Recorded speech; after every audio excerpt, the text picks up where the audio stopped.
हालांकि ये बहुत बेवकूफी थी, लेकिन विशेषज्ञों में ऐसी बेवकूफी भरी बातें करने की क्षमता होनी ही चाहिए। जब मैं सीलबंद था, मैंने बहुत से लोगों को अपनी ही तलवारों के नीचे मरते देखा। यह परीक्षा तो बस एक मौत का जाल है। जिस व्यक्ति ने यह परीक्षा दी वो बेहद क्रूर थी। वह जिस रास्ते पर चली वो अनगिनत हड्डियों का एक रास्ता था। इसीलिए उसने इस परीक्षा को अपराजय परीक्षा कहा। ऐसा इसलिए नहीं है कि यह परीक्षा अपराजय है, बल्कि इसलिए है क्योंकि एक व्यक्ति तभी सफल हो सकता है जब वो खुद के एक मजबूत संस्करण का सामना करते हुए भी अजय हृदय बनाए रखे। राघव, तुम्हारा दिल अब तक का सबसे दृढ़ दिल है जो मैंने देखा है। मुझे विश्वास है कि तुमने अनगिनत परीक्षाओं का अनुभव किया है जिन्होंने तुम्हारी इच्छा शक्ति को दृढ़ किया है। तुम्हें योग्यता की परवाह करने की जरूरत नहीं है। स्वर्गीय दाओस का चक्र आता है और जाता है। हानि लाभ हो सकती है, लाभ हानि हो सकता है। ऐसी चीजों से इतना आसक्त मत हो। पूर्वी बंजर भूमि की घंटी ने कहा, नुकसान फायदा हो सकता है, फायदा नुकसान भी हो सकता है। क्या इसका मतलब यह था कि उसने अपनी आत्मा जड़, आत्मा रक्त और आत्मा अस्थि खो दी थी, जिससे उसे 9 सितारा हेगेमॉन बॉडी आर्ट हासिल करने में मदद मिली? यदि उसने अपनी आत्मा जड़ नहीं खोई होती, जिससे उसका डेंटिन नष्ट नहीं हुआ होता, तो वो 9 सितारा हेगेमॉन बॉडी आर्ट की खेती नहीं कर पाता। क्या यह पूर्व निर्धारित था? ईस्टर्न वेस्टलैंड बेल को कुछ बातें जरूर पता थी, लेकिन उसने सीधे तौर पर कहने से इनकार कर दिया। क्या वो आत्मरक्षा थी या अपनी रक्षा के लिए? याद दिलाने के लिए बहुत धन्यवाद सीनियर, राघव ने कहा। बुरा नहीं है, ऐसी समझ होना वाकई काबिले तारीफ है। इसमें कोई आश्चर्य की बात नहीं है। ईस्टर्न वेस्टलैंड बेल ने बाकी शब्द निगल लिए। मैं सीनियर से कुछ मदद मांगना चाहता हूं। राघव ने अपने आध्यात्मिक स्थान में लिटिल स्नो को देखा। लिटिल स्नो सो रही थी और उसे ईस्टर्न वेस्टलैंड बेल के साथ उसकी बातचीत के बारे में पता नहीं था। यह बेकार है। इससे पहले ही अपने मूल स्वरूप में परिवर्तन करने और अपनी बेड़ियां तोड़ने का अवसर मिल चुका है, लेकिन अवसर अंततः समाप्त हो जाते हैं और इसके अवसर समाप्त हो चुके हैं। अब इसके आगे बढ़ने का कोई रास्ता नहीं है। पूर्वी बंजर भूमि की घंटी को राघव के स्पष्टीकरण की भी आवश्यकता नहीं पड़ी। यह सुनकर राघव का दिल कांप उठा। लिटिल स्नो हमेशा से राघव के दिल में चिंता का विषय रहा था। जियांतियान क्षेत्र पहुंचने के बाद लिटिल स्नो अपनी सीमा तक पहुंच गया था और आगे नहीं बढ़ सकता था। चाहे वो स्वर्गीय दाव फल हो, दिव्य नश्वर मोल्टिंग अमृत हो या अनगिनत अन्य तरीके जो उसने आजमाए थे, वे सभी लिटिल स्नो के लिए बेकार थे। अब पूर्वी बंजर भूमि की घंटी भी कह रही थी कि लिटिल स्नो अब आगे नहीं बढ़ सकती। यह निर्णायक था। राघव लगातार ताकतवर होता जा रहा था, इसलिए लिटिल स्नो और भी पीछे छूटता जा रहा था। उनके कंधे से कंधा मिलाकर लड़ने के दिन अब बीत चुके थे। राघव को लिटिल स्नो की शक्ति की कोई खास परवाह नहीं थी, लेकिन वह महसूस कर सकता था कि जब से लिटिल स्नो ने आगे बढ़ना बंद कर दिया था, वो उदास हो गया था। अब वह ज्यादातर चीजों को लेकर उत्साहित नहीं रहता था। हर दिन वो बस अपने आध्यात्मिक दायरे में ही रहता, बाहर आने से इनकार करता। राघव बेहद असहाय महसूस कर रहा था। अगर मैं अपने चरम पर होता तो शायद मैं स्वर्ग और पृथ्वी के नियमों के एक हिस्से को बदल पाता और इसके लिए उनकी बेड़ियां तोड़ देता, लेकिन ज्यादा से ज्यादा यह केवल 9वें स्थान तक ही पहुंच पाता। इसे आगे बढ़ने देने के लिए वास्तव में स्वर्ग को चुनौती देने वाली क्षमताओं की आवश्यकता होगी। ईस्टर्न वेस्टलैंड बेल ने आगे कहा, क्या जब तक तुम पूरी तरह ठीक हो जाओ तुम लिटिल स्नो की मदद कर सकते हो? राघव ये सुनकर बहुत खुश हुआ। मेरे लिए पूरी तरह से ठीक होना अविश्वसनीय रूप से कठिन है। इसके अलावा उस समय तक, भले ही यह 9वीं रैंक तक आगे बढ़ सके, आप उच्च लोकों तक पहुंच चुके होंगे। इसका कोई अर्थ नहीं होगा।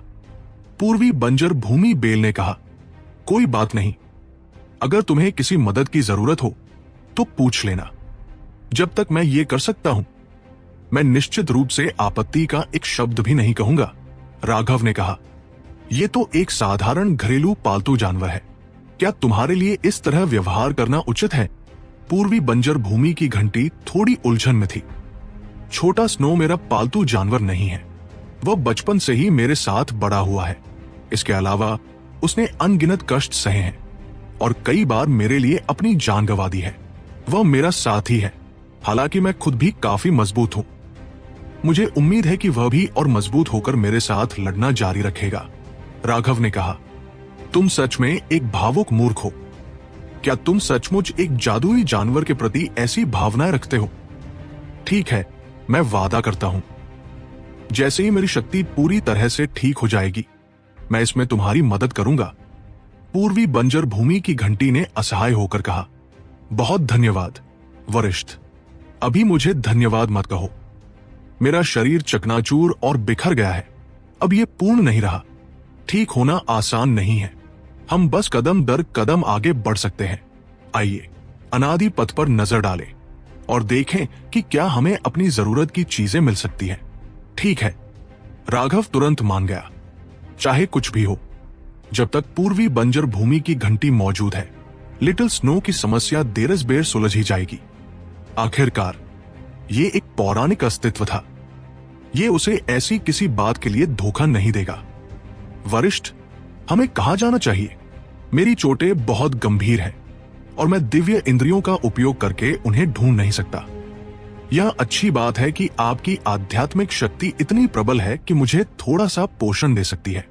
कम से कम मेरी चोटें और नहीं बढ़ेंगी। आप अपनी इच्छानुसार घूम फिर सकते हैं। कुछ चीजें भाग्य पर छोड़ देना ही बेहतर होता है। वरिष्ठ, अगर मेरी आध्यात्मिक शक्ति का आप पर इतना पौष्टिक प्रभाव है, तो आप उसे ग्रहण क्यों नहीं कर लेते? फिर क्या आप जल्दी ठीक नहीं हो सकते? मूर्खतापूर्ण बात। ये इतना सरल कैसे हो सकता है? हालांकि आपकी आध्यात्मिक शक्ति प्रबल है। ये जलते हुए घर पर एक कप पानी की तरह है। इसके अलावा अगर मैंने आपकी आध्यात्मिक शक्ति को अवशोषित कर लिया, तो आपकी आत्मा में हमेशा के लिए एक अंश की कमी हो जाएगी। भले ही आप सहमत हो, आपके भीतर का अस्तित्व सहमत नहीं होगा। चिंता ना करें, जब आप अपने दुश्मनों को मार देंगे, तो मैं उनकी आध्यात्मिक शक्ति को अवशोषित कर लूंगा। पूर्वी बंजर भूमि की घंटी ने कहा, हालांकि ये उसे फटकार रही थी, लेकिन इसका स्वर स्पष्ट रूप से थोड़ा अधिक मिलनसार हो गया था। अनगिनत वर्षों में यह पहली बार था जब उसने राघव जैसे किसी व्यक्ति को देखा था, जिसने अनगिनत परीक्षाओं और कठिनाइयों का सामना किया था, और फिर भी जियांटियन क्षेत्र में साधना करने के बाद भी इतना शुद्ध हृदय बनाए रखा था। यह विश्वास और अटूट साथ कुछ ऐसा था जो ईस्टर्न वेस्टलैंड बेल को बहुत पसंद आया। धमाका! अचानक जमीन हल्की सी हिली। राघव ने जल्दी से एक तरफ देखा। उसने दूर किसी पर्वत श्रृंखला से धूल का एक बादल उठता देखा। ऐसा लग रहा था जैसे किसी भीषण युद्ध का नतीजा हो। वह तेजी से गति में आया। जैसे ही उसने उस दिशा में लाइटनिंग बॉडी ब्लिंक का इस्तेमाल किया, थंडर फोर्स ने उसे ढक लिया। एक पहाड़ पर चढ़ने के बाद उसने 10 से ज्यादा लोगों को एक विशाल जादुई जानवर से लड़ते देखा। जब उसने उनमें से एक को देखा, तो वो बेहद उत्साहित हो गया। भाड़ में जाओ, इस बार मैंने तुम्हें पकड़ लिया है। 10 से ज्यादा विशेषज्ञ एक बख्तरबंद छिपकली से लड़ रहे थे।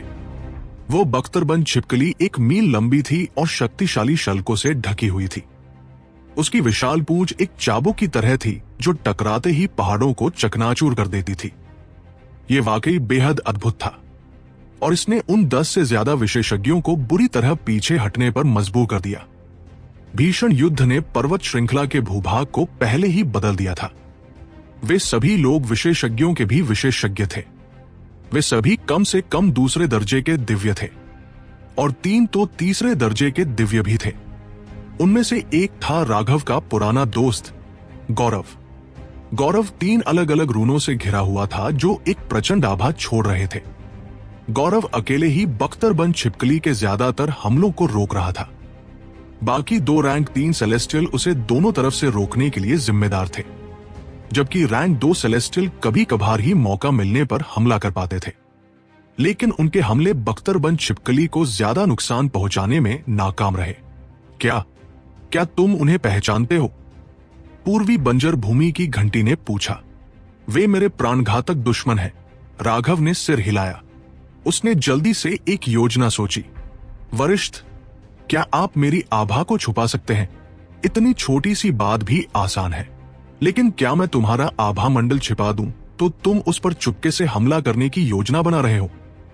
मैं तुम्हें चेतावनी दे दूं कि वो लंबे बालों वाला आदमी इतना भी आसान नहीं है। वह जन्मजात तीसरे दर्जे का दिव्य प्राणी है और उसने अपने चौथे स्वर्गीय दावरून को संघनित करना शुरू कर दिया है। एक दिन उसके चौथे दर्जे का दिव्य प्राणी बनने की संभावना लगभग 100% है। उस पर चुपके से सफलतापूर्वक हमला करने की तुम्हारी संभावना बहुत कम है। यह बहुत जोखिम भरा है। पूर्वी बंजर भूमि की घंटी ने चेतावनी दी। राघव मुस्कुराया। कोई बात नहीं, मैं पहली बार उससे नहीं मिला हूं। पिछली लड़ाई वाकई बहुत निराशाजनक थी, लेकिन इस बार मैं उससे पूरी तरह लड़ूंगा। पिछली बार उसने बहुत दिखावा किया था। अब मेरे लिए बदला लेने का समय आ गया है।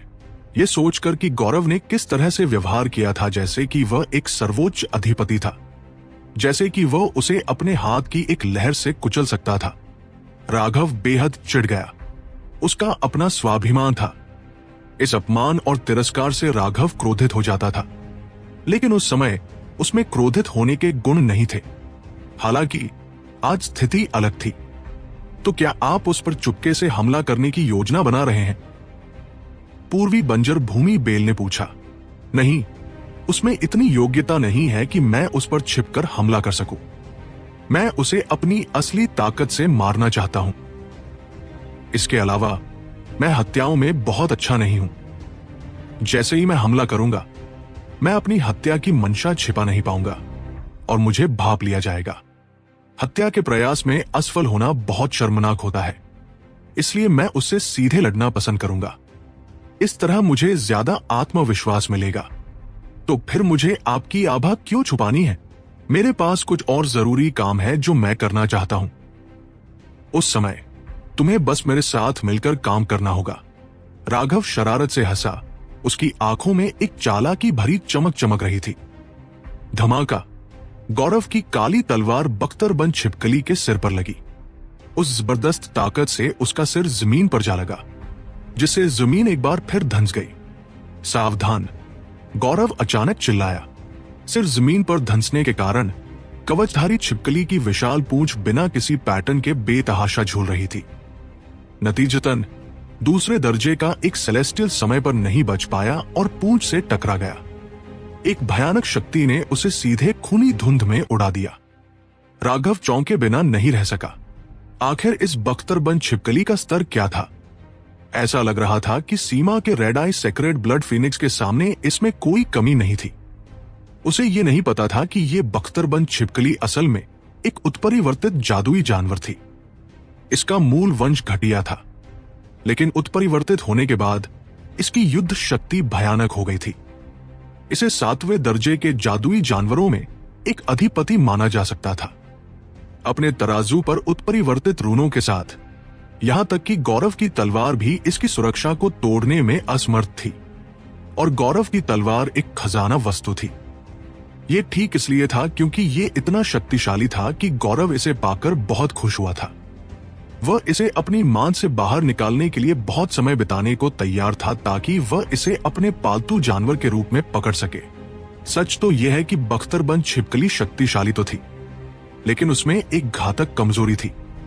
उसकी आंखों के बीच एक सफेद शल्क था। वो शल्क ड्रैगन के उल्टे शल्क जैसा था। यही तराजू उसकी एकमात्र कमजोरी थी। अगर वे अपने हमले उसी पर केंद्रित करते तो उसे मारना ज्यादा मुश्किल नहीं होता। आखिरकार वो एक जादुई जानवर था जिसका वंश अशुद्ध था, भले ही उसमें उत्परिवर्तन हुआ हो। वो अपनी जन्मजात कमजोरी को पूरी तरह से मिटा नहीं पाया था, लेकिन गौरव के लिए यह कोई बुरी बात नहीं थी। जब वह दूसरों से लड़ता तो वो उसकी रक्षा के लिए उस तराजू पर खड़ा होता। तब कोई कमजोरी नहीं रहती। दोनों के मिल जाने से वे पंख वाले बाघों जैसे हो जाएंगे। उनकी शक्ति एक नए स्तर पर पहुंच जाएगी। इसलिए गौरव ने जानबूझकर उस घातक जगह को नजरअंदाज कर दिया। वो उसे वश में करने के लिए शक्ति का इस्तेमाल करना चाहता था और फिर वहां एक गुलाम का निशान लगाना चाहता था। अगर वो उसे कमजोर करने के लिए किसी श्राप का इस्तेमाल करता तो एक बार जब वो उस पर जबरदस्ती गुलामी का निशान लगा देता, तब भी उसे उसकी ताकत का यकीन नहीं होता। फिर वह लगातार उससे लड़ने की कोशिश करता। अगर उसे युद्ध के दौरान उसे लड़ने से रोकना पड़े तो उसे पकड़ने का कोई मतलब नहीं होगा। हालांकि अगर वो उसे अपना पालतू बनाने से पहले शक्ति का प्रयोग करके वश में कर लेता तो ऐसा पालतू डर जाता और उसके वापस लड़ने की संभावना कम हो जाती। उसके बाद जादुई जानवर के साथ कुछ देर अच्छा व्यवहार करके और उसकी सुरक्षा कम करके वे दोनों मिलकर ठीक से लड़ सकते थे। गौरव के रून लड़ते लड़ते उमड़ पड़े। बाकी लोगों ने उसे घेर लिया था, उसे भागने नहीं दिया। अगर वो अपनी मांद में भाग जाता तो उनकी सारी पिछली मेहनत बेकार हो जाती। गौरव की ताकत देखकर राघव चौंक गया। ऐसा लग रहा था कि वो उस समय से भी ज्यादा ताकतवर हो गया था जब उसने hidden ground gold spider king से लड़ाई की थी। अभी तक उसने अपनी पूरी शक्ति भी नहीं लगाई थी, लेकिन उसका हर हमला अविश्वसनीय था। राघव को अचानक पूर्वी बंजर भूमि की घंटी के शब्द याद आ गए, और ये भी कि कैसे गौरव ने परीक्षण गुफाओं में चौथे दर्जे का दिव्य बनने की कोशिश की थी। पूर्वी बंजर भूमि की घंटी ने कहा था कि गौरव पहले से ही चौथे दर्जे का दिव्य बनने की प्रक्रिया में है। हालांकि वह अभी भी उस प्रक्रिया में ही था। उसकी शक्ति पहले से ही बहुत अधिक थी। एक बार वह सफल हो गया तो क्या वह बेजोड़ नहीं हो जाएगा? वे 2 घंटे से ज्यादा समय तक लड़ते रहे। बख्तरबंद छिपकली गौरव को हराने में साफ तौर पर असमर्थ थी। ऐसा इसलिए था क्योंकि उसका सबसे मजबूत पक्ष उसकी रक्षा थी और उसके पास कोई लंबी दूरी का हमला करने वाला हथियार नहीं था। उसका विशाल शरीर अब उसकी कमजोरी बन गया था क्योंकि वो गौरव तक पहुंचने में असमर्थ थी। उसके लिए गौरव बहुत छोटा और तेज निशाना था। उसने कई बार भागने की कोशिश की, लेकिन बाकियों ने उसे कसकर घेर लिया और उसे आगे नहीं जाने दिया। नतीजा यह हुआ कि इतने समय बाद उसकी सारी ऊर्जा खत्म हो चुकी थी। संघर्ष करने की कोई ऊर्जा न होने के कारण वह जमीन पर लेट गया। हालांकि उसका स्वभाव उग्र और बर्बर था, फिर भी वह जानता था कि आज उसका काम तमाम हो गया। हाँ, डरने की कोई जरूरत नहीं है। मैं तुम्हें नहीं मारूंगा। भविष्य में तुम इस स्वामी के घर के पालतू बनोगे। गौरव उत्साह से हंसा। घंटों की लड़ाई के बाद अपनी काली तलवार से उस पर कई वार करने के बाद उसने देखा कि उसके शल्कों को बहुत कम नुकसान पहुंचा है। खून तक नहीं निकला। उसकी रक्षा सचमुच बेजोड़ थी। उसे एक बेजोड़ सुरक्षा वाला घरेलू पालतू जानवर चाहिए था। उसके यमराज रक्तशाप का इस्तेमाल करने में समय लगता था और उसे तोड़ना आसान था, लेकिन जब कवचधारी छिपकली उसकी रक्षा कर रही थी तो उसे कौन रोक सकता था? उस समय वो उस शाप का इस्तेमाल अपनी इच्छानुसार कर सकता था। राघव ने अचानक पूर्वी बंजर भूमि की घंटी से पूछा, वरिष्ठ, इस स्वामी का क्या मतलब है? क्या ये कोई बहुत ही खतरनाक उपाधि है? खांसी, तुम्हारा ये सवाल थोड़ा अटपटा है, पूर्वी बंजर भूमि की घंटी खांसते हुए बोली। उसने भी एक बार राघव के सामने खुद को यही स्वामी कहा था। उस समय अपनी हैसियत के बारे में सोचते हुए पूर्वी बंजर भूमि की घंटी स्पष्ट रूप से राघव से कहीं ऊंची थी। आखिरकार ऐसा अस्तित्व राघव के लिए एक आदर्श था, इसलिए उसने स्वाभाविक रूप से खुद को यह स्वामी कहा था। लेकिन किसने सोचा होगा कि राघव के भीतर इतना भयानक अस्तित्व है, इसलिए उसने अब खुद को स्वामी नहीं कहा। इसके अलावा उसने पाया कि राघव के सामने उसके पास घमंड करने का कोई गुण नहीं था। इसलिए अब जब राघव ने यह पूछा तो वह तुरंत शर्मिंदा हो गया। उसने गुलाम का निशान लगाना शुरू कर दिया है। सीनियर, मेरी आभा छुपाने में मेरी मदद करो। मैं अपने पुराने दोस्त को एक सुखद सरप्राइज देना चाहता हूं। यह कहकर राघव चुपके से उसके करीब जाने लगा। बख्तरबंद छिपकली बहुत बड़ी थी, इसलिए उसने दूसरों की नजरें रोक ली। जब गुलाम निशान लगाया जा रहा था तो बख्तरबंद छिपकली ने एक बार फिर संघर्ष करना शुरू कर दिया, लेकिन उसकी सारी ऊर्जा पहले ही समाप्त हो चुकी थी और सभी के संयुक्त दमन के तहत गुलाम निशान आसानी से प्रवेश कर गया। आज से मैं, गौरव, अमर पथ पर हावी रहूंगी। भला कौन मुझसे मुकाबला कर सकता है? गुलाम का निशान लगाने के बाद गौरव उत्साह से दहाड़ी। बेजोड़ घोड़ा पाने के लिए बधाई हो स्वामी गौरव। उनके आसपास के लोगों ने तुरंत सम्मानपूर्वक उनकी प्रशंसा की। शैतान महारानी मनीषा, आपने मुझे इतने लंबे समय तक दबाया है, आज मैं बाजी पलट दूंगी। क्या भ्रष्ट मार्ग ऐसा कुछ है जिसका नेतृत्व आपकी जैसी महिला कर सकती है? गौरव ने व्यंग्य किया। जैसे ही उसने शैतान महारानी मनीषा का जिक्र किया, बाकी लोग डर से कांप उठे। वे उस शैतान महारानी से साफ तौर पर डरे हुए थे। तुम्हें डरने की जरूरत नहीं है। मनीषा को नजदीकी लड़ाई में नंबर 1 माना जाता है, लेकिन यही मेरी कमजोरी है। यही एकमात्र कारण है कि उसने मुझे दबाया। लेकिन अब जब मेरे पास बख्तरबंद छिपकली है, तो जब तक वह एक पल के लिए भी उसकी सुरक्षा नहीं तोड़ सकती, मैं उसे मौत के घाट उतार दूंगा। गौरव ने आत्मविश्वास से कहा।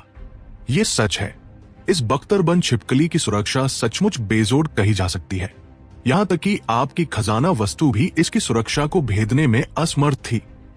दूसरे दर्जे के सेलेस्टियल ने कहा, अगर मैंने अपनी पूरी ताकत खजाने की वस्तु को सक्रिय करने के लिए लगा दी होती, तो ये बख्तरबंद छिपकली मेरे केवल 3 हमलों को ही रोक पाती। लेकिन इतना काफी है। अगर ये एक भी हमले को रोक सकती है, तो मैं अपना लक्ष्य हासिल कर लूंगा। रक्षा के लिहाज से ये उत्परिवर्तित जादुई जानवर निश्चित रूप से 7वें दर्जे के जादुई जानवरों में नंबर 1 है। गौरव ने अहंकार से दावा किया। क्या ऐसा है? मुझे सच में इस पर विश्वास नहीं होता। मुझे कोशिश करने दो। बख्तरबंद छिपकली के सिर के ऊपर से एक सुस्त आवाज गूंजी। उस आवाज के मालिक को देखकर गौरव के हाव भाव पूरी तरह बदल गए। किसी अज्ञात समय पर राघव बख्तरबंद छिपकली के सिर के ऊपर प्रकट हुआ था। उसने एक साधारण तलवार पर झुकते हुए गौरव को आंख मारी। राघव को देखकर, विशेष रूप से उसके चेहरे पर वह दुष्ट मुस्कान देखकर, गौरव के दिल में एक बेहद बुरी भावना पैदा हुई। इतने लंबे समय से तुम्हारी शेखी बघारने के बाद अब मुझे यह भी नहीं पता कि तुम सच कह रही हो या नहीं, इसलिए मुझे इसकी परीक्षा लेने दो। राघव मुस्कुराया और बस ऐसे ही उसने अपनी तलवार बख्तरबंद छिपकली पर भोंक दी। वह जिस जगह पर खड़ा था, वही उसकी जानलेवा कमजोरी थी। इसके अलावा उस बख्तरबंद छिपकली पर अभी अभी एक गुलाम का निशान लगाया गया था। उसकी आत्मा क्षतिग्रस्त हो चुकी थी और वो अर्धचेतन अवस्था में थी। उसे खतरे का आभास ही नहीं हो रहा था। कमीने, मत करो। रोकना, अपना हाथ रोको। भ्रष्ट विशेषज्ञ तुरंत घबरा गए। वे सभी राघव को पहचान गए थे, इसलिए उसे यहां देखकर उसका उद्देश्य बिल्कुल स्पष्ट था। मत रुको। बेशक अब रुकने का कोई रास्ता नहीं है। राघव हंसा। उड़ता हुआ इंद्रधनुष अचानक रोशनी से खिल उठा। यह धधकते सूरज की तरह था और एक अविश्वसनीय रूप से तेज आभा फूट पड़ी जो सीधे बख्तरबंद छिपकली के सिर में जा लगी। राघव ने फ्लाइंग रेनबो की तलवार रोशनी को सक्रिय कर दिया था। राघव अब फ्लाइंग रेनबो की वस्तु आत्मा से जुड़ने में सक्षम था, लेकिन क्योंकि उसकी आत्मा काफी समय से सुप्त थी, वो उसकी शक्ति का केवल एक अंश ही मुक्त कर पा रहा था। हालांकि इतना ही काफी था। इस हमले ने न सिर्फ बख्तरबंद छिपकली के सिर को छेद दिया, बल्कि उसके क्रिस्टल कोर को भी सीधे चकनाचूर कर दिया। उसका शरीर ऐंठ गया और फिर कभी नहीं हिला। गौरव और बाकी लोग एक पल के लिए बस स्तब्ध रह गए। उन्होंने इसे यहां तक खींचने के लिए कई दिनों तक कड़ी मेहनत की थी। उन्होंने इसे अभी अभी वश में किया था जब इसे मार दिया गया था। खांसी, मुझे बहुत अफसोस है, मैंने ही इसे मार डाला, लेकिन तुम इसका दोष मुझे नहीं दे सकते। पहले तुमने इसके बारे में इतना बखान किया था कि मुझे लगा था कि यह बहुत अद्भुत है, लेकिन नतीजा। राघव ने कंधे उचकाए और मासूमियत से कहा, खैर, अगर यह मर गया है तो मर गया है। चलो इसके बारे में इतना बहस मत करो। अपने दुख को नियंत्रित करने की कोशिश करो। मैं नहीं चाहता कि तुम इस लाश पर रो, इसलिए मैं इसे तुम्हारे लिए ले जाऊंगा। खैर, मुझे अभी भी कुछ काम करने हैं, इसलिए मैं अब तुम्हारे साथ नहीं जाऊंगा। राघव ने सीधे बख्तरबंद छिपकली की लाश ले ली। 7वें दर्जे के जादुई जानवर की लाश उसके लिए एक खजाना थी। तुम भागना चाहते हो? पहले अपनी जिंदगी पीछे छोड़ो। गौरव के माथे की नसें फटने को थी और उसकी आंखें आग उगलने को थी, लेकिन वो अभी बोल भी नहीं पा रहा था। बाकी लोगों को लगा कि कुछ गड़बड़ है और उन्होंने राघव को घेर लिया। गौरव के हाव भाव देखकर राघव अपनी हंसी नहीं रोक पाया। उसके हाव भाव ऐसे लग रहे थे जैसे उसने अभी अभी मल का एक जग पी लिया हो। उसका चेहरा भी बैंगनी पड़ रहा था, उसका शरीर कांप रहा था। अनगिनत प्रतिभाओं पर राज करने वाले प्रशंसित भ्रष्ट राजा को इस स्थिति में लाने के लिए राघव को भी अपनी क्षमताओं की प्रशंसा करनी पड़ी। वो सचमुच प्रतिभाशाली था। तुम अभी हंस सकते हो, मैं तुम्हें टुकड़े टुकड़े कर दूंगा, गौरव दहाड़ा। उसके रोंगटे खड़े हो गए थे और उसकी आंखों में हत्या का भाव किसी धारदार तलवार की तरह तेज था। उसकी नफरत चरम पर पहुंच गई थी। उसका मन कर रहा था कि राघव को काट काट कर मार डाले। उसकी तलवार पर अनगिनत काले रून चमक उठे और जब उसने राघव पर हमला किया तो काली क्यूई फूट पड़ी। धमाका। जहां गौरव की तलवार गिरी वहां जमीन फट गई। हवा में अंतहीन धूल उड़ उठी। हालांकि राघव की आकृति गायब हो गई। क्या वह एक ही वार में मारा गया? भ्रष्ट विशेषज्ञ चौंक गए। गौरव की तलवार ने बिना जरा सी ऊर्जा जमा किए इतनी तेजी से वार किया था, फिर भी वो बेहद शक्तिशाली थी। यही गौरव का आतंक था। अचानक धीमी आवाजें सुनाई दी। वे भयभीत हो गए। सावधान। एक भूत सी आकृति उनके बीच से गुजरी। उसकी तलवार पानी की तरह बह रही थी। हर वार एक और विशेषज्ञ का प्रतीक था जो टुकड़े टुकड़े हो गया। सब लोग पीछे हट जाओ। राघव की तेजी देखकर गौरव चिल्लाया।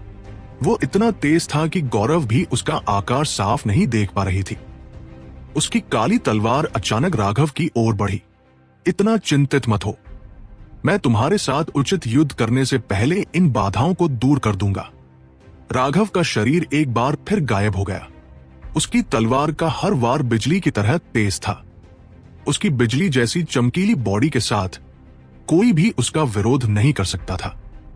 पलक झपकते ही तीसरी श्रेणी के दिव्य प्राणियों के अलावा बाकी सभी मारे जा चुके थे। राघव बहुत तेज था। जब तक उन्होंने उसे अपने पास आते देखा तब तक वे उसकी तलवार से घायल हो चुके थे। राघव की शक्ति उसकी तलवार में प्रवाहित हो रही थी और जब वह उनके शरीर में प्रवेश करती तो मानो विस्फोटक फट जाते। उनके शरीर तुरंत फट गए और स्वर्गीय दाव रिकवरी का उपयोग करने का कोई मौका नहीं बचा।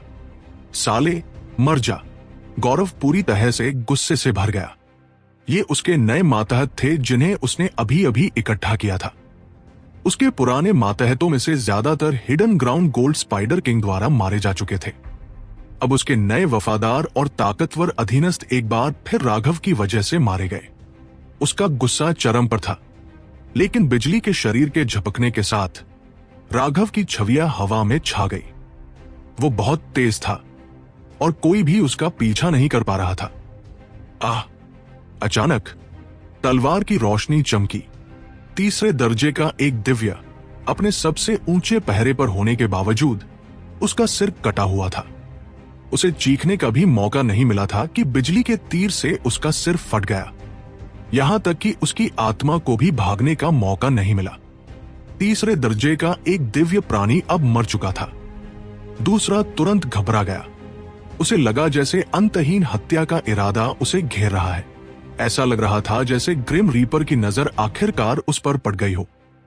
चाहे वो कितनी भी कोशिश करे, चाहे वो कितना भी संघर्ष करे, वो बच नहीं पाएगा। अब उसकी मौत तय थी। हे प्रभु भ्रष्ट राजा, बचाओ। अपने आतंक में उस तीसरे दर्जे के दिव्य ने वास्तव में एक बेहद मूर्खतापूर्ण काम किया। उसने वास्तव में अपना बचाव छोड़ दिया और गौरव की ओर दौड़ने लगा। लेकिन इससे एक रास्ता खुल गया और राघव उस पर झपटा। वह एक ही वार में मारा गया। दुनिया फिर शांत हो गई। वे छवियां गायब हो गई और उनकी जगह राघव ने ले ली, जो शांति से वहीं खड़ा था। उसकी तलवार जमीन की ओर तानी हुई थी। उसकी तलवार से खून की एक बूंद गिरी। यह आवाज बहुत हल्की थी, लेकिन यह दर्शाती थी कि एक और तीसरे दर्जे के सेलेस्टियल का जीवन समाप्त हो गया था। राघव ने अपनी तलवार ऊपर उठाई। आदतन उसने अपनी तलवार कंधे पर ही मार ली, लेकिन उसकी तलवार दोधारी थी और उसे कंधे पर रखना बेहद बेवकूफी थी।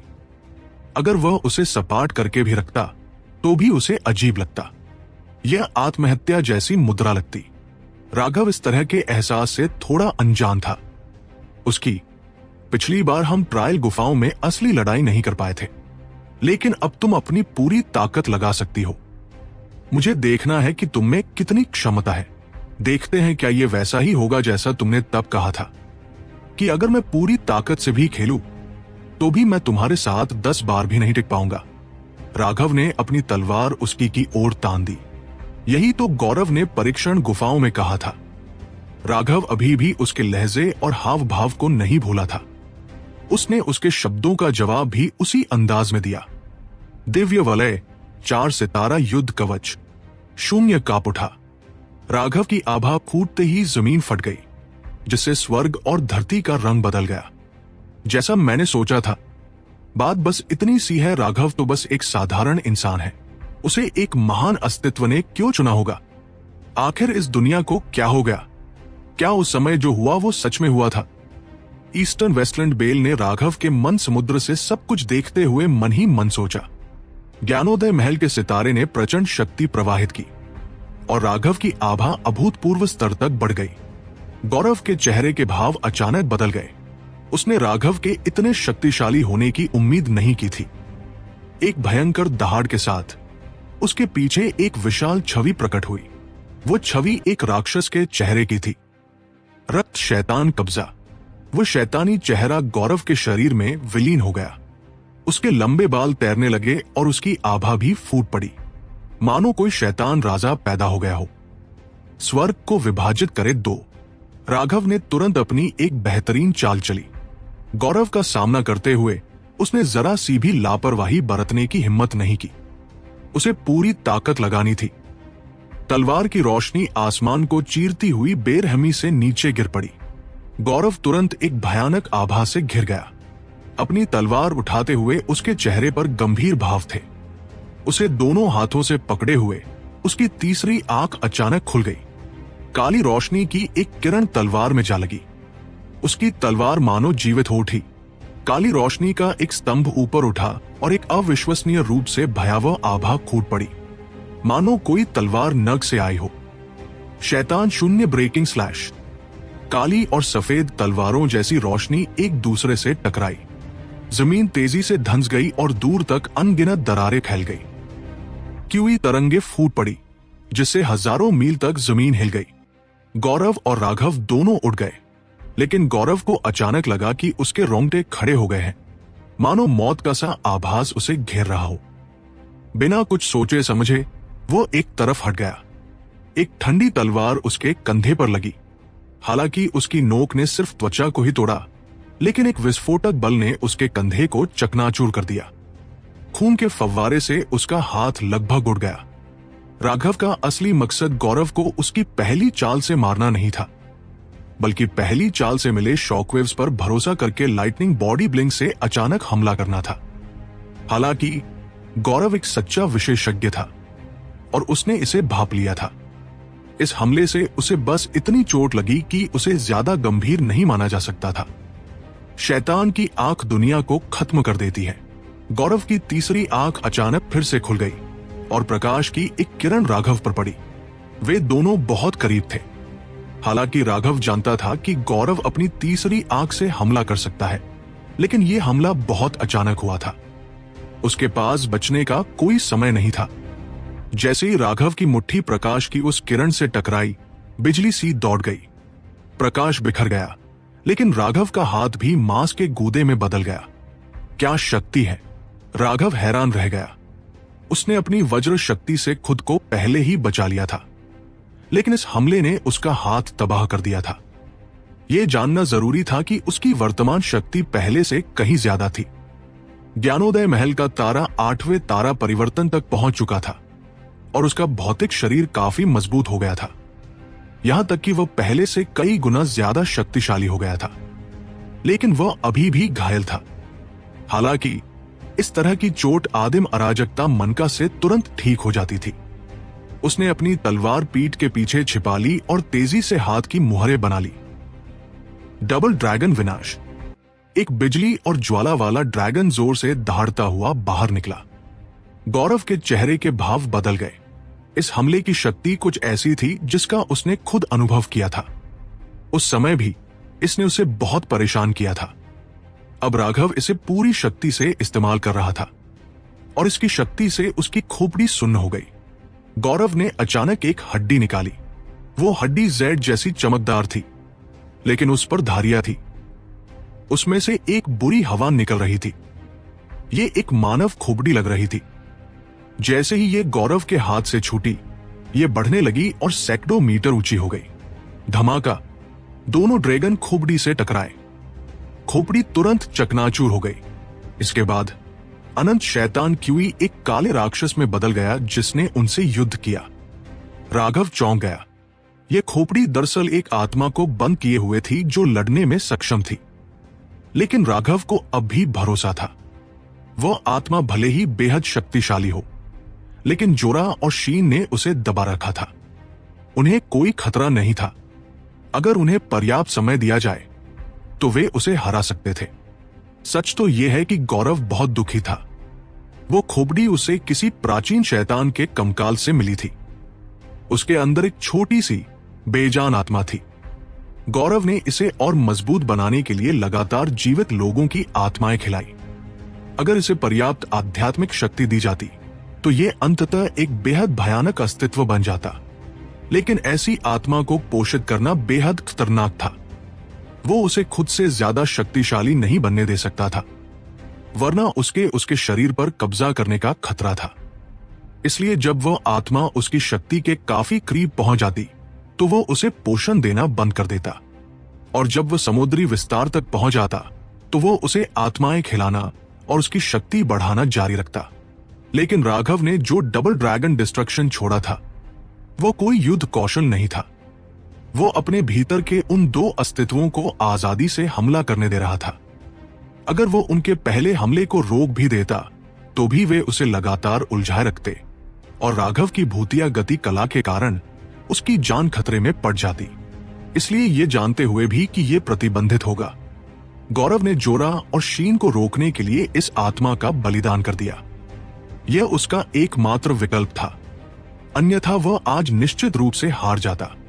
राघव और गौरव दोनों को चौंका देने वाली बात यह थी कि आत्मा बस एक पल के लिए ही प्रकट हुई थी, और फिर एक अजीब ऊर्जा के कारण उसमें विस्फोट हो गया। फिर वो गायब हो गई। क्या? अभी क्या हुआ? गौरव भयभीत थी, अविश्वास से भर गई। जहां तक राघव की बात है, जैसे ही वह स्तब्ध हुआ, उसके मन में पूर्वी बंजर भूमि की घंटी की आवाज गूंज उठी। ये बुरा नहीं था, ये काफी पौष्टिक था, भले ही ये बहुत कम था। पूर्वी बंजर भूमि की घंटी की अपनी एक वस्तु आत्मा थी। इसे एक आध्यात्मिक अस्तित्व माना जा सकता था, और इतने वर्षों के बाद ये अपनी चरम सीमा पर पहुंच गई थी। ऊर्जा समाप्त होने के कारण यह लगभग विलुप्त होने ही वाली थी। जिन विशेषज्ञों को राघव ने पहले मारा था, उनकी आत्माएं नष्ट होने से पहले ही उसमें समा गई थी। ये खजाने थे जो उसे ठीक करने में मदद कर सकते थे।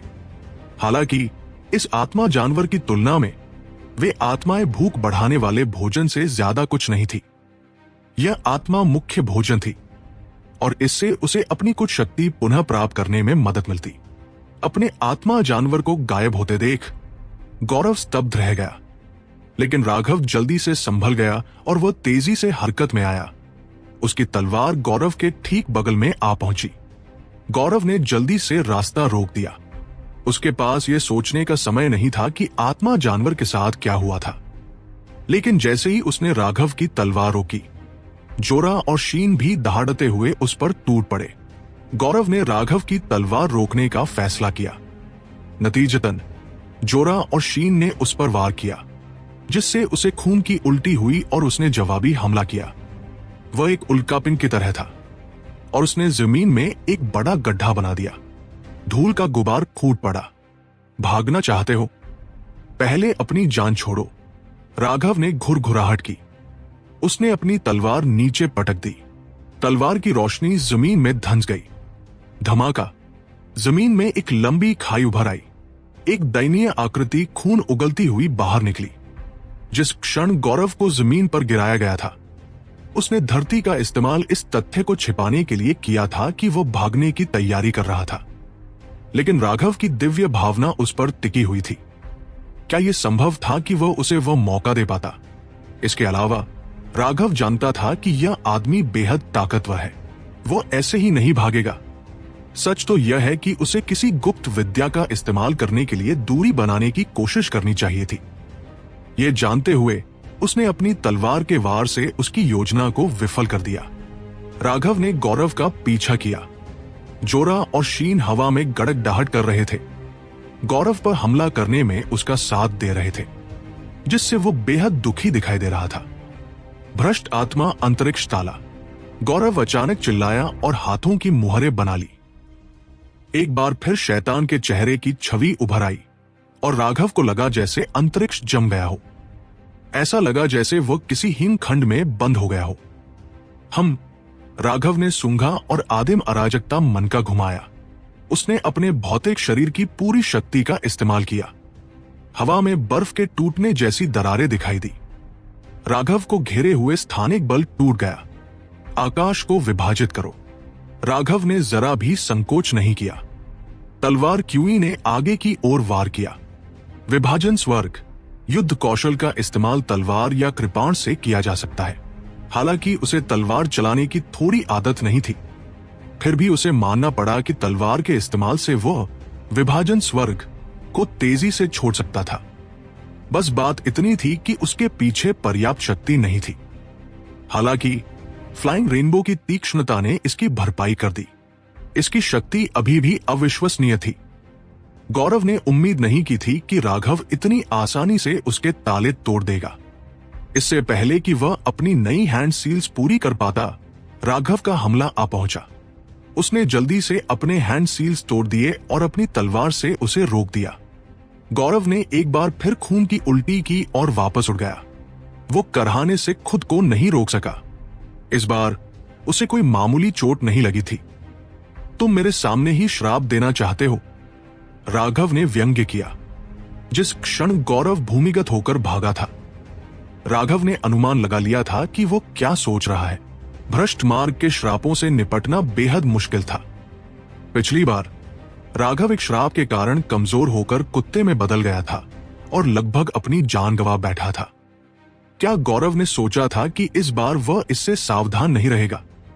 जैसे ही गौरव ने उस स्थानिक जादुई कला का इस्तेमाल किया, राघव ने अंदाजा लगा लिया कि वह एक श्राप को सक्रिय करने की कोशिश कर रहा है।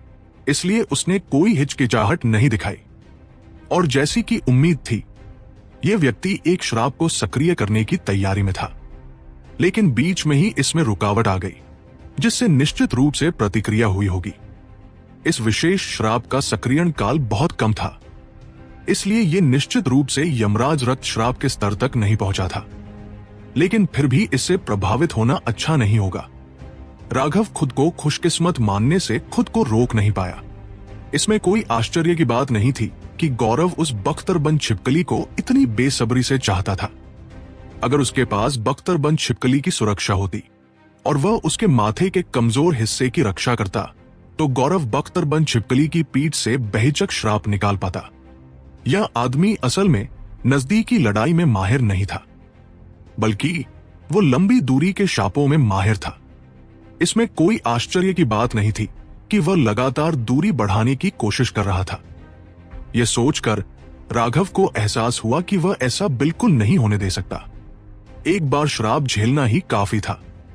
उसने गौरव का पीछा करते हुए लाइटनिंग बॉडी ब्लिंक को सक्रिय कर दिया। लेकिन गौरव की चाल भी बेहद तेज थी, क्योंकि वो एक पल में दर्जनों मील की दूरी तय कर लेती थी।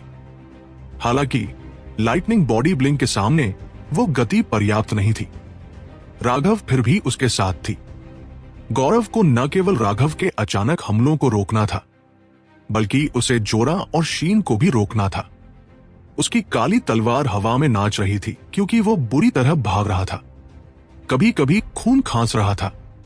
उसकी सबसे मजबूत विशेषताएं उसकी जादुई कलाएं और श्राप थे।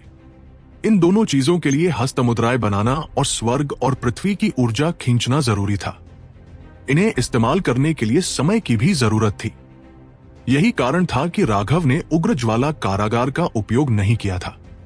जादुई कलाएं असीम रूप से शक्तिशाली हो सकती हैं, लेकिन वास्तविक युद्ध में उनका कोई खास उपयोग नहीं होता। खासकर आमने सामने की लड़ाई में उनका उपयोग करने का अवसर मिलना मुश्किल था। जिंदगी और मौत की जंग में कौन बस खड़ा होकर आपको अपना आखिरी दाव चलते हुए देखेगा। ऐसी स्थिति तो सिर्फ उन बड़े बड़े संप्रदायों के युद्ध क्षेत्रों में ही देखने को मिलती। हो सकता है कि वे अतुलनीय प्रतिभावान उस समय उनका इस्तेमाल कर पाए, लेकिन युद्ध में नहीं। एक सच्ची लड़ाई पलक झपकते ही बदल जाती है और जरा सी चूक हार का कारण बन सकती है। इस तरह की लड़ाई हमेशा अनुभव और चतुराई पर निर्भर करती है। राघव की नजर में मार्शल अखाड़ों में होने वाली ये प्रतियोगिताएं मुर्गों की लड़ाई से अलग नहीं थी। वे इस बात पर प्रतिस्पर्धा कर रहे थे कि कौन ज्यादा सजावटी है और किसकी चालें ज्यादा खूबसूरत लग रही है। सच कहूं तो ये इस बात की प्रतिस्पर्धा थी कि कौन ज्यादा बेवकूफ है। हालांकि वर्तमान में उसके पास बढ़त थी, लेकिन जरा सी भी गलती उसे गौरव के श्राप की चपेट में ले सकती थी। फिर बहुत संभव है कि स्थिति पूरी तरह से उलट हो जाए और अंत में मरने वाला वही होगा। तो गौरव जैसे विशेषज्ञों के खिलाफ लड़ाई में आप जरा सी भी गुंजाइश नहीं दिखा सकते थे। उसी तरह गौरव भी उसे कोई गुंजाइश नहीं दिखाते थे। इस तरह की लड़ाई में उस तरह की गुंजाइश लड़ाई के अंत का संकेत होती थी। गौरव भागकर लड़ रहा था, लेकिन उसके पास यह स्वीकार करने के अलावा कोई चारा नहीं था कि नजदीकी लड़ाई में वह राघव का मुकाबला नहीं कर सकता। भागते हुए वह एक मौके की तलाश में था। यही तुम्हारा तथाकथित 10 एक्सचेंजों को सहन करने में असमर्थ होना है, राघव ने गौरव को भागने पर मजबूर करते हुए उपहास किया। हालांकि उसने फायदा उठाया था, लेकिन वह गौरव की ताकत देखकर हैरान था। ऐसी स्थिति में भी वो अपनी जान लेने का कोई रास्ता नहीं ढूंढ पा रहा था। इसके अलावा वो लालची होकर जबरदस्ती करने की हिम्मत नहीं कर पा रहा था। उसे डटकर सामना करना था। इस तरह के तेज पीछा में अगर वो अपनी कोई बेहतरीन चाल चलने की कोशिश करता तो उनके बीच एक खाई बन जाती। या तो गौरव बच निकलता या वह कोई श्राप दे देता। इसलिए राघव भी मुश्किल में था। उसे पीछा करते रहना था और गौरव पर हमला करना था, वरना एक बार दूरी बढ़ जाने पर खतरे में वही पड़ जाता। राघव की व्यंग्यात्मक टिप्पणी सुनकर गौरव का चेहरा तप गया। उसके बड़े बड़े शब्दों के बारे में सोचकर वे अब उसके चेहरे पर एक तमाचे की तरह थे। कमीने, तुम मौत को दावत दे रहे हो। गौरव दहाड़ा। राघव ये देखकर अवाक रह गया कि इस बेवकूफ ने भागने से पहले कुछ भद्दे शब्द कहे थे। राघव गौरव का पीछा कर रहा था। उसकी पीठ पर बिजली के पंख थे और उसके शरीर में बिजली के भंवर थे। उसकी गति गौरव से कहीं ज्यादा थी, लेकिन गौरव ने उसका सीधा सामना करने से इनकार कर दिया। जब राघव अपनी कोई शक्तिशाली चाल इस्तेमाल करने की कोशिश करता तो गौरव हमेशा उसके ताले से बचने के लिए किसी न किसी तरह की गुप्त कला का इस्तेमाल करता। अगर वह अपने प्रतिद्वंदी को नहीं पकड़ पाता तो उसकी हार की संभावना बहुत ज्यादा होती। तकनीक चाहे कितनी भी मजबूत क्यों न हो, अगर वह आपके प्रतिद्वंदी को नहीं मार पाती तो वह बेकार है। वे दोनों गतिरोध में थे, चलते चलते लड़ रहे थे। तलवार क्यों उड़ रही थी, पहाड़ ढह रहे थे। यह एक अद्भुत और भव्य दृश्य था। गौरव ने भागने के लिए अपने खजाने की वस्तु को सक्रिय करने की कोशिश की थी, लेकिन राघव ने उसे ऐसा करने का कोई मौका नहीं दिया। इसके अलावा गौरव भी ऐसे ही भागने को तैयार नहीं था। वो राघव को मारने का मौका ढूंढ रहा था। एक पीढ़ी के प्रतिभाशाली व्यक्ति होने के नाते वह निश्चित रूप से खुद को इतनी आसानी से हारने नहीं देगा। जब वे दोनों लड़ रहे थे तो उन्होंने खजाने की तलाश में निकले अनगिनत लोगों को चौंका दिया। वे दोनों टूटते हुए तारों की तरह थे। वे जहां से भी गुजरते हवा में गड़गड़ाहट गूंज उठती और उनके सामने पहाड़ फट जाते। यह देखकर उन सभी लोगों के सिर सुन्न हो गए। ये दोनों कौन हैं? ये किस स्तर की लड़ाई है? हे भगवान, क्या यह भ्रष्ट मार्ग का सर्वोच्च विशेषज्ञ भ्रष्ट राजा गौरव नहीं है? गौरव भ्रष्ट मार्ग के शीर्ष 2 विशेषज्ञों में से एक, जो बेजोड़ होने का दावा करता है, वह जो एक ही क्षेत्र में कभी पराजित नहीं हुआ। क्या तुम कहानियां सुना रहे हो? इसी दायरे में कभी नहीं पिटे, फिर यहां क्या हो रहा है? ऐसा लग रहा है कि गौरव ही वो है जिसे पीट पीट कर कुत्ता बना दिया गया है। वो खून से लथपथ है और भाग रहा है। इसे हार नहीं माना जाएगा। अरे, वो व्यक्ति कौन है? हमारे धर्म मार्ग ने ऐसे भयानक व्यक्तित्व को कब जन्म दिया? क्या यह राघव नहीं है? हे भगवान, ये सचमुच वरिष्ठ प्रशिक्षु भाई राघव है। राघव का चेहरा देखकर दो धर्मी शिष्यों ने चौंक कर चीख मारी। वे जुआनतियान दाओ संप्रदाय के अधीनस्थ संप्रदायों के शिष्य थे। प्रवेश करने से पहले उन्होंने राघव को देखा था। उस समय राघव काफी शांत स्वभाव का था और सेतुप्ती और अन्य 4 स्वर्गीय प्रतिभाओं को सुर्खियों में रहने देने में पूरी तरह संतुष्ट था। लेकिन बाद में रिमोट हेवन गैंग ने उन्हें उकसाया और यहां तक कि फेदर रेस के भव्य और ब्लडकिल हॉल के जय ने भी उस पर अपने भाले तान दिए। वो सबका ध्यान का केंद्र बन गया था, इसलिए वहां मौजूद हर कोई उसे पहचान गया। हालांकि पूर्वी बंजर भूमि के धर्म पथ में अनादि पथ के 2 बड़े प्रवेश द्वार थे। कुछ छोटे प्रवेश द्वार भी थे जो अलोकप्रिय थे, इसलिए हर कोई राघव को नहीं पहचानता था। जो लोग उसे पहचानते थे उन्होंने सोचा था कि इतने सारे विशेषज्ञों द्वारा उसे अपना निशाना बनाए जाने के बाद राघव बर्बाद हो जाएगा। लेकिन अब राघव अविश्वसनीय रूप से प्रभावशाली था। उसकी तलवार की रोशनी चमकदार और शक्तिशाली थी, जिसने भ्रष्ट मार्ग के गौरव को भी बुरी तरह भागने पर मजबूर कर दिया। ये देखकर उनके जबड़े लगभग जमीन पर गिर गए। अपनी तलवार लहराते हुए और अपने चारों ओर दहाड़ते 2 ड्रैगन के साथ राघव का आभा मंडल एक उग्र ड्रैगन जैसा था जिसे रोका नहीं जा सकता था। उस बेजोड़ गौरव को कुत्ते की तरह भागने पर मजबूर होना पड़ा। भगवान गौरव पवन मदद करने आए हैं। अचानक भ्रष्ट मार्ग से आया एक आदमी प्रकट हुआ। वो बहुत लंबा और हट्टा कट्टा था। उसके हाथ में एक नुकीला डंडा था जिसे उसने राघव पर तान दिया। उसके पीछे एक विशालकाय व्यक्ति की छवि उभरी। उसके हर कदम के साथ जमीन कांप उठती।